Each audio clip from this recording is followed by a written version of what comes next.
Welcome to Wright Machine Works. My name is Keith, and we're standing here in front of our shop.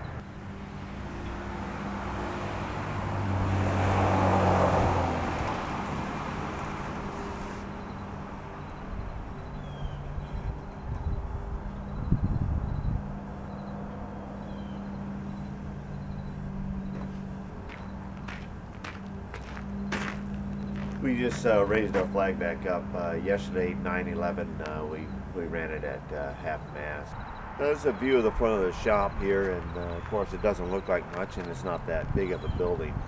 It's pretty well hidden back into the yard here, and then we have the center driveway and the houses on this side. Let's head on into the shop here, and we'll show you end to end. Alright, here's a look just inside the door, and we just start along this front. This is the front wall that you actually saw from the outside there, and the 3 windows going across. And then all the way down into the room there. This room footprint here is 12 by 24 approximately. And it is pretty much going to be home for the plasma cutter, the plasma cam for, you know, the duration. The roof has a slant or slope down to the center section of the shop, which is kind of a wasteful area right now. It's in the middle of holding my toolboxes, and I have a couple small lathes, a couple shapers. I have my desk on the other side there. In the center behind the characters there and the toolbox wall is the original little knick-knack shop that used to be here on the property, and it was like a gift trinket shop. All of that area is all sitting on wood floor and very low overhead, and this shop was actually started with a little wooden structure, and then they put a walk around overhang, and then they build a wall out to it, and then blah blah blah. It comes on down the road, and here we are, you know, having to reconstruct the actual building itself. We're gonna save the footprint of the shop, and we like to go 2 stories in the center section there, and then when we do that remodel there, we'll repitch this roof in the other direction, and then our overhead will be a lot better.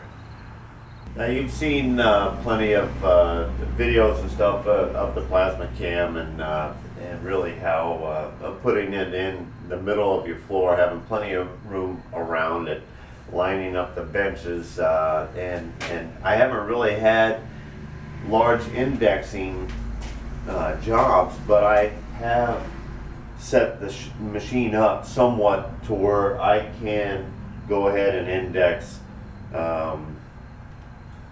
the plating, so I can continually do a length. Now, I'm probably only limited by about 30 foot, and I can go ahead and create my drawing in sections, and I can slide the sheet in and slide it this way here, and I pull it back out, come through the double doors. Those doors are lined up, and the plasma table's all lined up, so that things can go in and out if need be. This is basically the center aisle that gets me from my welding side of the shop to my machine side of the shop. And I do store my box collection here that you know, a couple I'm rebuilding, and I'm starting to move into this one here with some of my favorite tools. You know, and I still dig through some of these boxes that I haven't even emptied out, and there's a lot of junk in there, but there's a lot of good stuff as well. 13-inch south bin here with the tracer attachment, full collet setup, and this basically is the typical south bin, quick change gearbox, and so on. Over here I have a Sheldon small lathe, and then I have a rubber collet on it. And then I'm going to move your camera around, and I'm going to show you 2 antique shape, or not antique. One's an antique, one's just an old shaper. All right, under the cover here, this is a south bin shaper. I think it's 6-inch, 8-inch. I'm not quite sure.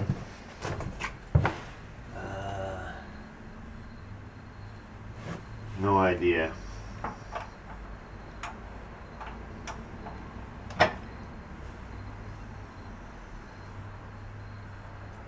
"7" I'm surprised.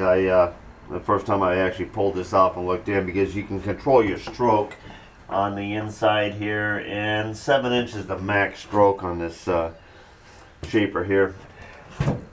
I'll be going through both of my shapers here and doing some kind of a video in the future here, and both of them are operational. All right, I'm going to give you a picture of this one here. Now this I actually brought from California, and she's pretty filthy. She's 100% restored.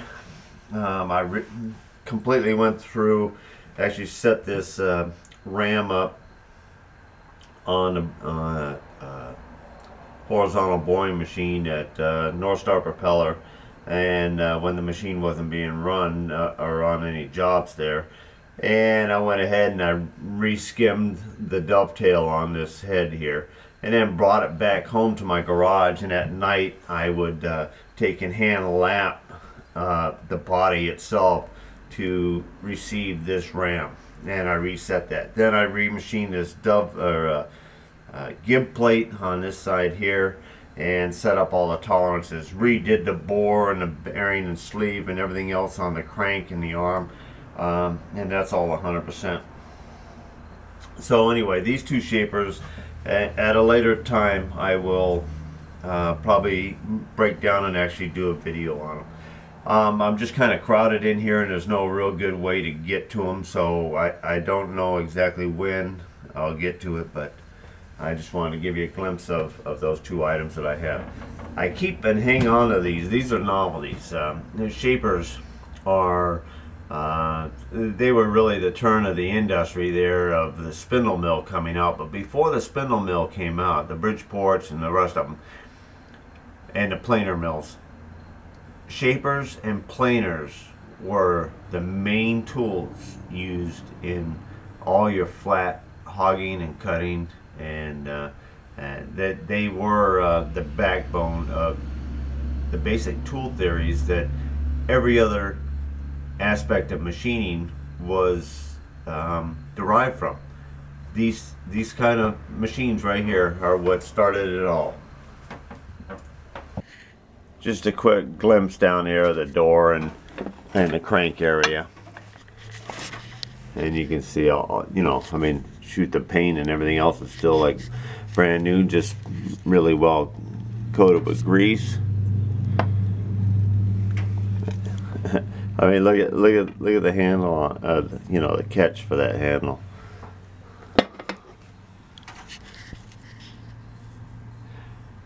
And that's November 3rd, 1908. Okay, in this room right here, this is my this is a shithole.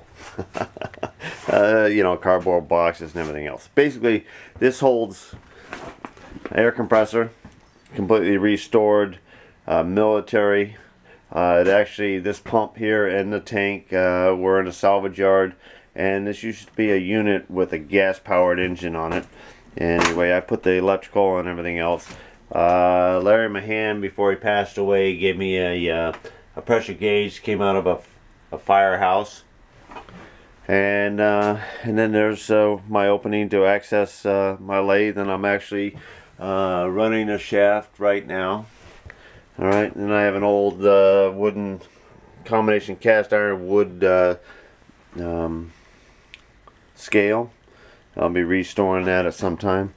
So, you know, and then there's 4.5 pounds of drop and go.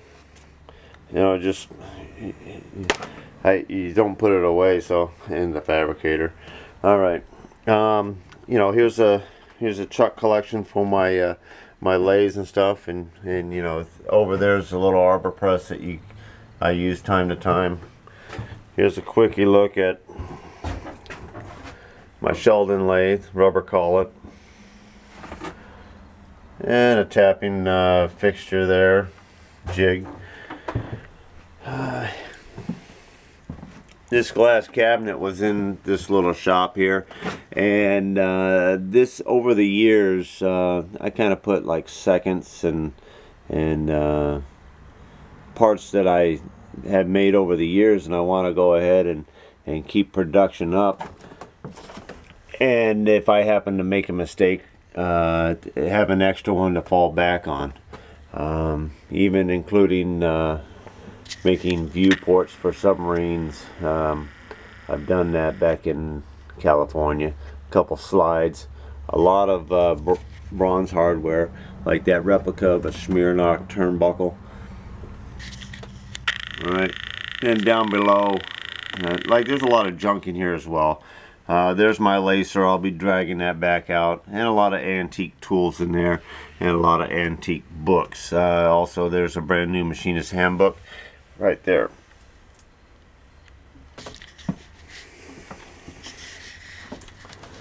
And then, of course, there's a desk under there somewhere, and you know, it's pretty. I had a lot of pictures taken. I took a lot of pictures out of there to actually start putting a slideshow of videos together of a lot of things that I've done over the years, including a bulbous bow that I put on a steel hull vessel there in California before I left there to start my own business. And I'll get into that at a little different time. Now, as we leave that wooden section in the center, which is just basically a passageway to get from one end of the shop to the other end, which are the two rooms that I do most of my work from. And then in here, now this room here is basically an 18 by 18, and I have the wood stove that I put in. I have my wash sink and the slider to go outside. My hydraulic press, it's probably, well, it's pretty comparable. It's about the same height as my drill press. And the gantry, you know, is able to move around because of the flex joints and pivots that I put at each end. And this basically encloses the majority of my big machines. They say there's a lot of machines in there. Every machine has full access to all its axes. Let's just take this Bridgeport here. If you have to run something in that Bridgeport, it makes it inline through this doorway here. Also, that mill also angles if I need to run things through here, or the drill press here. The lathe, we already know that the lathe goes through that opening and into the other room. Alright, if need be, I could kick the nose of that lathe angled out this way, and I could run something out the door this way and carry it in the steady rest. I do have to make another steady rest. In fact, that's going to probably be another project, how to make your own steady rest for your lathe, just as I've made this one here about 17 years ago. Alright, now this mill also has access to run out the door here, and this hydraulic press also can be angled out the door this way here and supported by the gantry and the crane, or the davit I have outside here. So that's kind of a quick run through the shop itself. Now, in wanting to rebuild the center section of the shop, I had to empty a lot of things that I had in there, and one was a row of shelving there in the middle that was all there to hold miscellaneous BS, is best way to put it. So I picked up this shelter. This is a 14 by 44 shelter from Shelter Logic, and there's a 10-year warranty on the fabric, and this thing is just, you know, this is a dream. I traded in my my little skiff, added a couple $100, and I purchased this, and I haven't been sorry since. I actually have a couple wood cutting equipment, table saw, radial arm, and a bandsaw down on the right hand side there, and they're all plugged in and all usable when I need to. And of course, you've seen repairing and putting this saw in commission, and it's gonna have a home out here. And then I store my a spreading machine that I'm gonna be probably bringing out and getting that thing cleaned up and operational, and we're going to be presenting it to the right people there, and possibly get that moved into a production mode there. And just a bunch of repair items, shingles, paints, and insulation, and some doors and windows and things like that, because I'm working on a 1800 house here. And that's about it for the shop.